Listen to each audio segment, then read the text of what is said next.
All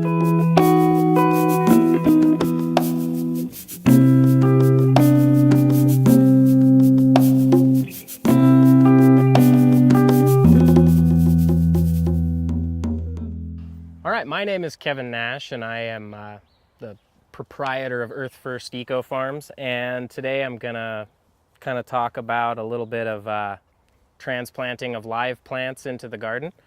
So what I typically do when I get going in the spring is I'll put in a large amount of compost into the soil and maybe a little bit of fertilizer, and then I do my tilling. And then I'll come along, and I've already marked these out, and I put these are cole crops. This is what I'm going to be planting here is collard greens. And so I space my collard greens about 16 to 18 inches apart to give them plenty of root space and plant, space for the leaves to grow.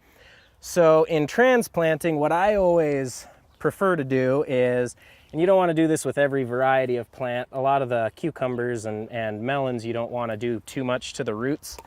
But when I'm planting starts like this, you can see the roots are getting a little bit tight in here. These ones aren't too bad because I have them in nice big pots. But with any of these kind of things and tomatoes and peppers, what I'll do is I'll come through and I'll kind of scrape the sides.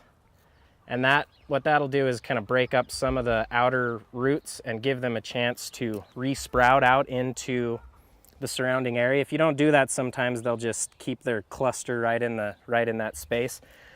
So what I like to do with greens especially is I'll put in a little bit of fertilizer, and I always use organic fertilizers.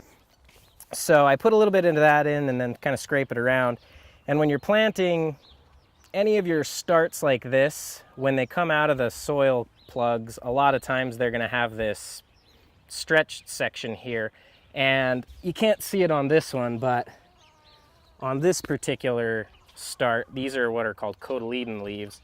And so you can plant your plant all the way up to the base of those, and that will give you a little bit more stability, and any part of the stalk below the cotyledon will actually sprout out roots.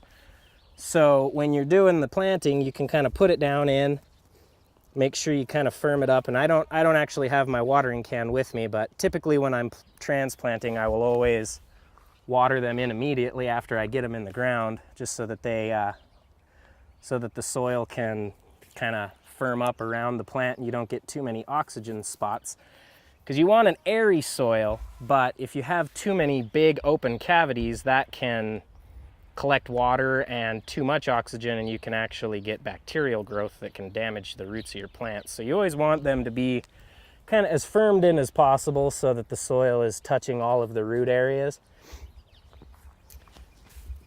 And a lot of times once I'm done getting these planted in, I'll come along and I will actually put like about an inch layer of compost on the surface, which keeps the soil from cracking too much, because this soil here is particularly high in clay. So once the surface isn't being worked anymore and it starts to dry, it gets really, really crispy and it'll start to crack. So when you put the compost on the surface, it keeps it from cracking and it keeps it moist, and it holds the moisture in the ground as well.